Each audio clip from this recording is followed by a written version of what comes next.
Here we go. We have the calculus inverse trigonometric functions. Do you remember what the derivative of arc sine is? We'll see who's smart. Oh, wow. Good. Andrew's got the idea.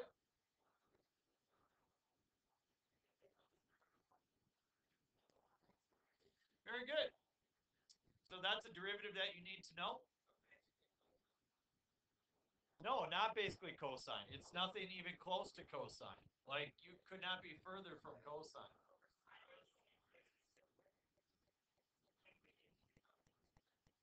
No.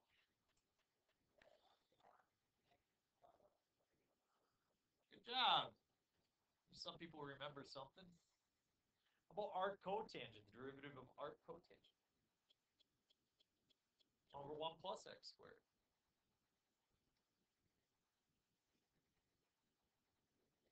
Arc cotangent, negative 1 over 1 plus x squared.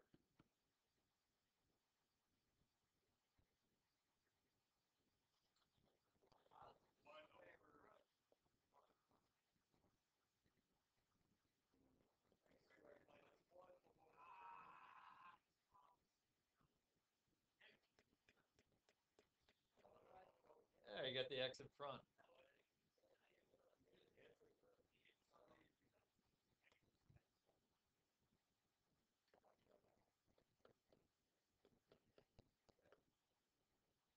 Yep. So there we go. We got all 6 of them. But you can see that, really, as long as you know arc sine, arc tangent, and arc secant, the other ones just follow the negative sign. Which means that if we think about the integrals, because we've gone forward before, we've taken derivatives, but what if we do the antiderivative? Well, the antiderivative of 1 over 1 plus x squared is simply, very good, you write as tangent inverse of x plus a constant.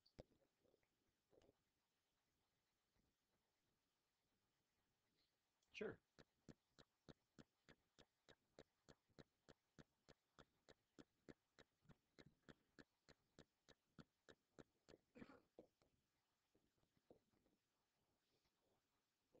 Second one would be arc sine of x plus c.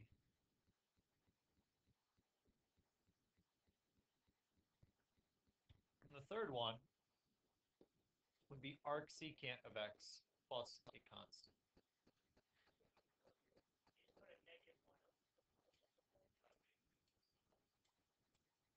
Arc secant, so if you write, you could also write as this, arc cotangent of x plus c. I'm sorry, not arc tangent. Arc tangent of x plus c. These are the same things. We all good?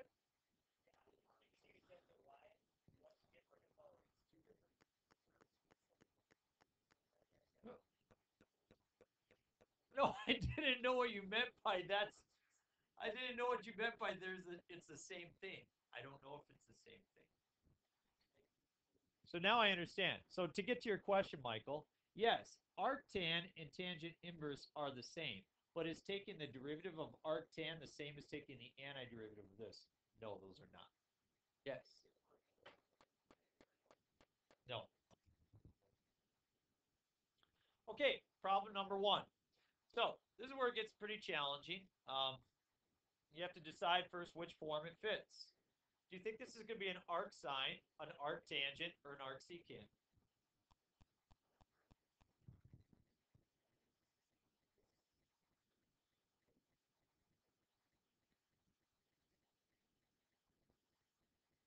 This is an arc sine problem.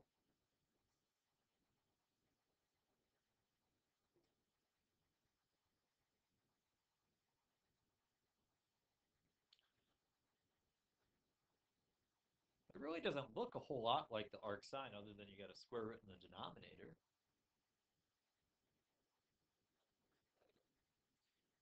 And so the issue is we want to create a 1 there. We currently have a 9. Any idea what you might do to create a 1 instead of a 9? I'm going to factor out a 9 out of the denominator. And if I factor a 9 out of the denominator, when it comes out of the square root, what does it become? A 3. So we have 3 square root of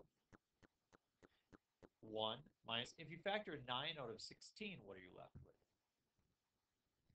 16 over 9, x to the fourth, dx. Well, this looks closer. I have this 1 minus, but this is a squared, whereas this is 16 over 9 times x to the fourth. So, very good. Michael's absolutely correct. So, Michael, the question is, what are we squaring? 4/3 x squared squared. Does everybody agree by looking at this problem that the thing we are squaring is 4/3 x squared? We are now ready for our substitution. U is equal to what? 4/3 x squared. So what is du?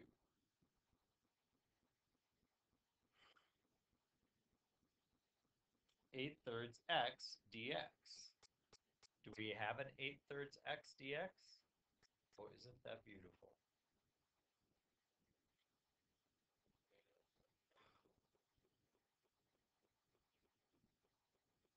Do you see it?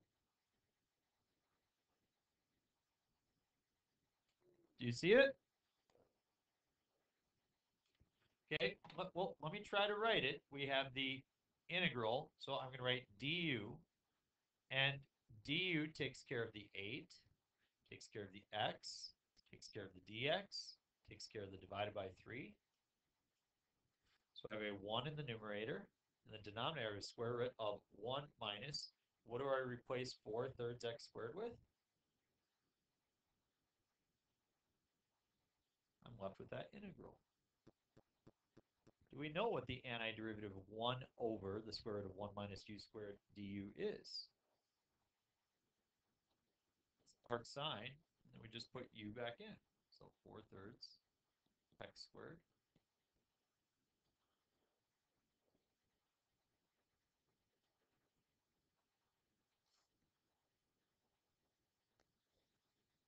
A little tricky, huh?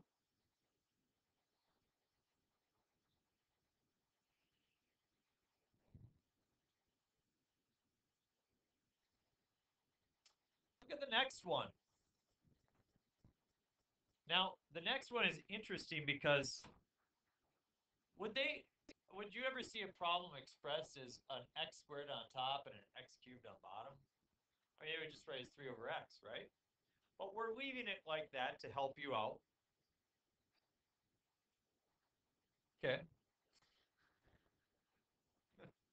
So I'm going to keep in mind that this looks like the integral of 1 over u square root of u squared minus 1 du, which is arcsecant of u.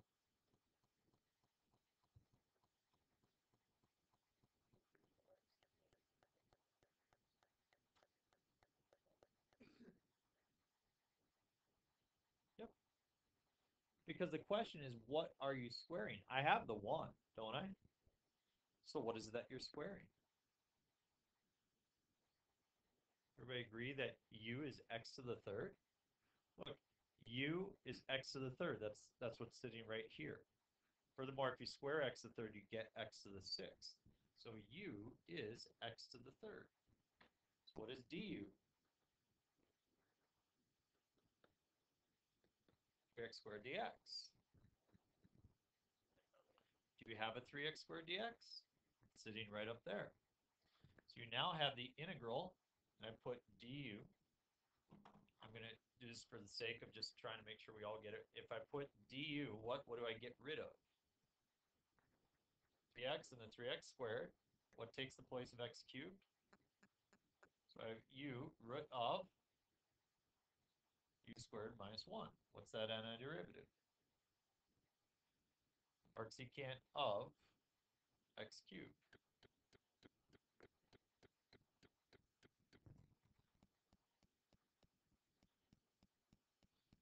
Now, I want to show you just a little bit more about that problem, because that problem would originally look like this: 3 over x root of x to the 6 minus 1 dx. Does everybody agree that that's the way it would be written?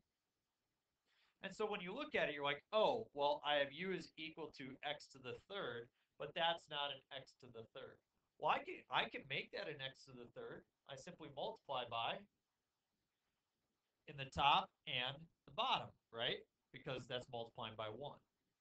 Well, now it all works out, right? So there are little algebraic tricks that you can play in order to make it look like the form that you want. Question?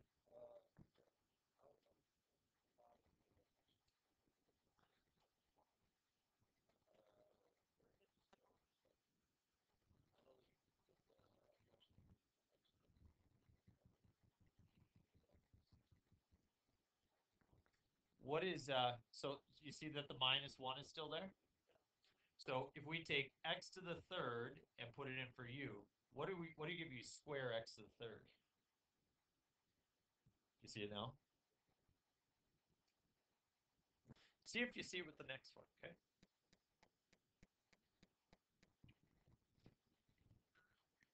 First, identify the form.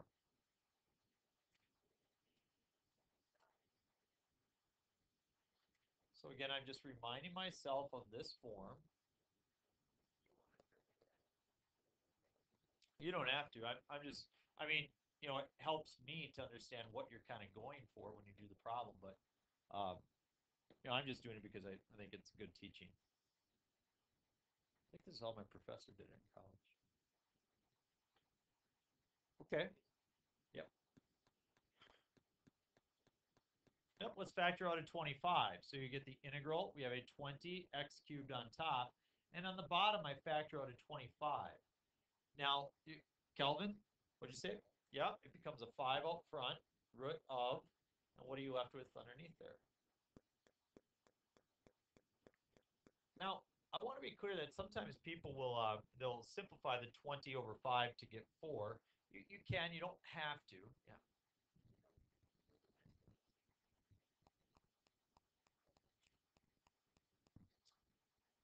No, because what's happening is you're doing 25 times 1 minus x to the 8th, right? And so we've learned that you can rewrite square roots as products of one another. And so this is the mathematics that's actually happening, okay? All right, so then the question is, what are you squaring? X to the 4th is what's being squared. So therefore, du is dx. Do we have a 4x to the third dx? Yeah, if you divide by 5, you do have the 4x to the third dx, don't you? So you can see that we can take this integral and we can write du, and when we do that, we get rid of the 20 over 5 because that's 4. We get rid of x to the third, and we get rid of the dx. So we're left with 1 over the root of 1 minus u squared, which is arc sine of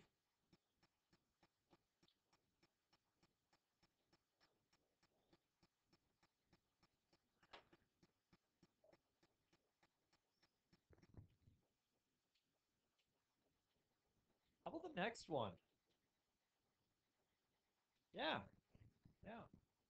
We're reminded of this form, 1 over 1 plus u squared du is equal to tangent inverse of u plus a constant.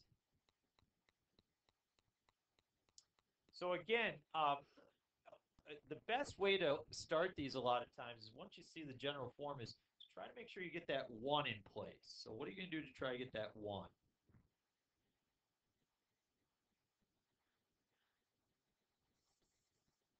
What'd you say? Take out the 16 on the bottom. And when I do, would you agree that that would be the same as a 1/16 out front if I take a 16 out of the bottom? Times the integral of 10x over 1 plus 25/16 x to the 4th. So I factored out that 16 out of the denominator. So I have the 1/16th out front. So I've, don't worry about the 10x. Hopefully that'll take care of itself. But what about this 1 plus 25 over 16x to the fourth? What is u?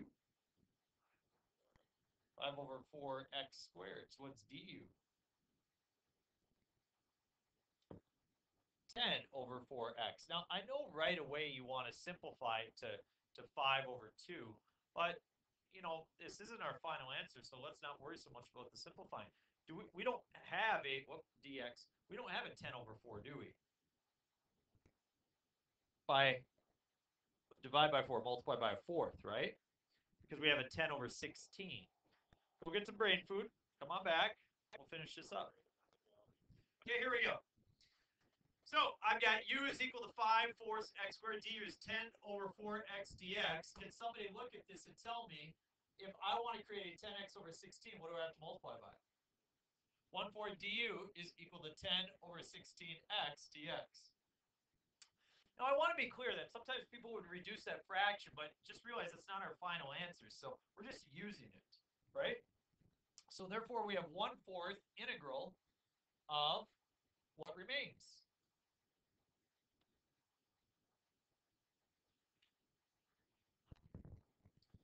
Sweet. What's the antiderivative?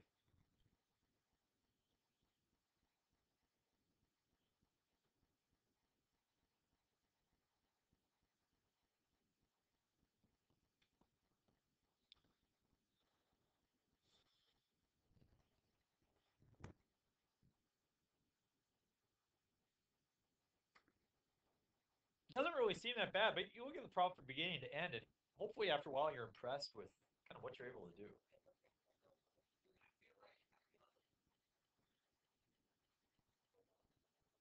It's called an integral. If you call it a squiggle again, I'm kicking you out of class. No, I didn't take square root of the bottom. Because that would be illegal. That would be voodoo math.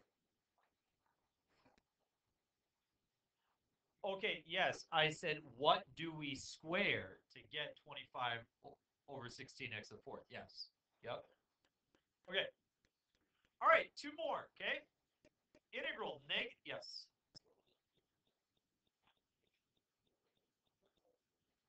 Applicable.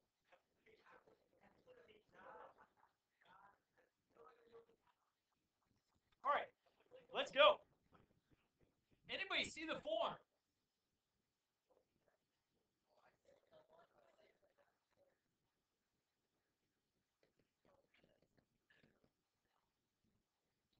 Well, so sometimes when people look at the situation, they see the negative, they immediately gravitate to arc cosine. And I want to be clear that originally in the notes, I didn't put together an arc cosine for you. I simply just put arc tangent, arc sine, and arc secant. That really the only difference is whether it's positive or negative, correct? So you really don't need to focus on the negative, okay? In fact, I don't ever use the arc cosine. I only use the arc sine, and everything works out just fine, okay? So you'll see how the negative gets taken care of in this situation, and we'll be good to go. Okay, here we have it. What do you want to do? What do you want to start off with? Very good. Take out the 9. So it will become a 3 in the denominator. So I have the integral -4 sine of 4x over 3 roots of 1 minus cosine squared of 4x all over 9 dx. What?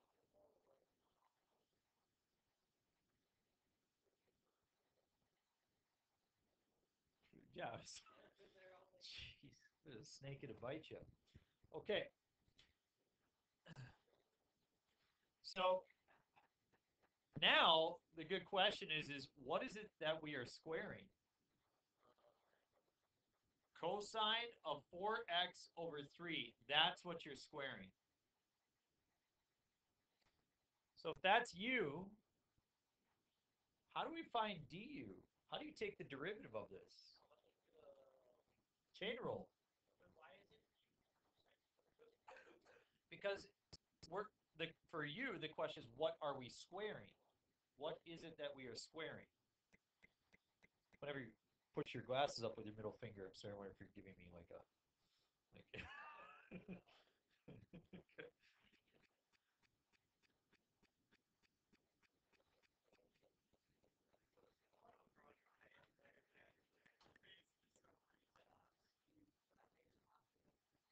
Okay, so you guys are right. The derivative of cosine of 4x over 3 is negative 4 sine of 4x over 3. The derivative of cosine is, I have to use the chain rule here. Derivative of the inside is 4. Derivative of the outside is negative sine. We all good? So if you look at our integral here, if you look at the integral, we take care of this negative 4 sine of 4x. That's gone. The dx is gone. The 3 is gone. I just replace it with du. And then I have 1 over the root of 1 minus u squared.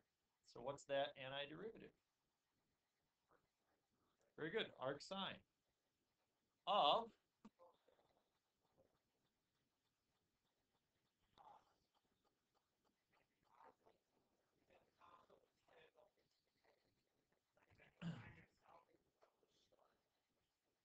okay. Last problem. Anybody got the form? Yep.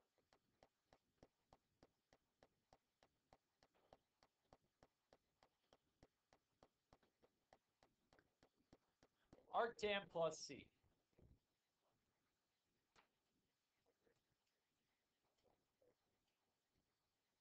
All right.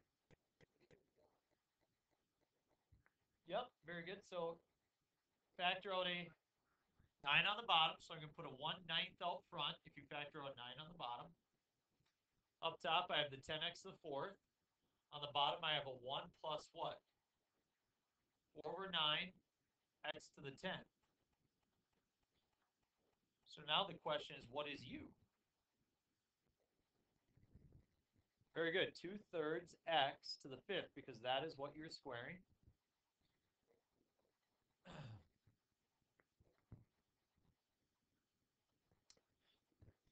So, yep, 2/3 squared is 4/9, and x to the 5th squared is x to the 10th.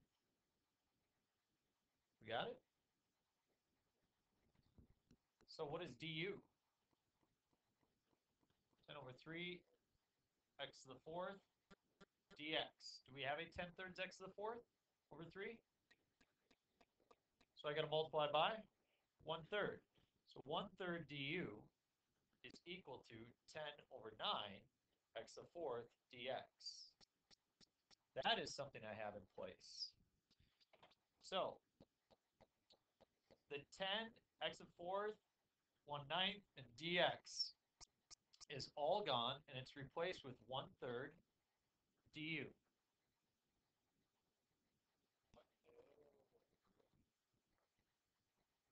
Because it's 10 over 9, right?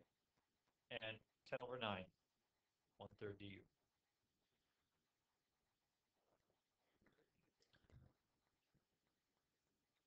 Where would you like to put it? Would you like to leave it in the denominator? That's fine. I mean, however you want to handle it. Okay, so I'm left with 1 over 1 plus u squared. What is the antiderivative of 1 over 1 plus u squared? Arctangent, so I therefore have 1 over 3 tangent inverse of 2x to the 5th over 3.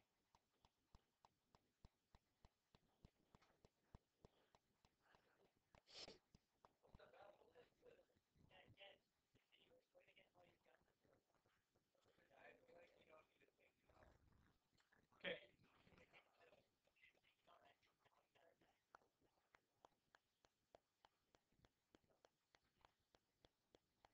So the question for YouTube Nation, everybody's wondering what happened to the 1/9. So I'm just going to rewrite it one more time. 10x to the 4th over 9 plus 4x to the 10th dx. So all I'll do it a different way for you. Okay? Yeah, if you were to write it as 10x to the fourth over 9 times 1 plus 4 ninths x to the fifth. Well, I'm sorry, x to the 10th. So it doesn't matter whether you write a divided by 9 here or you write it as a 1/9 there. It's the same thing.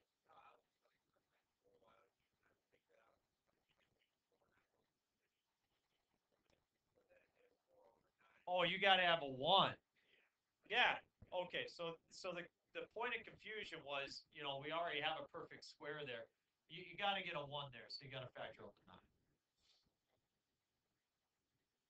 Not easy stuff, huh?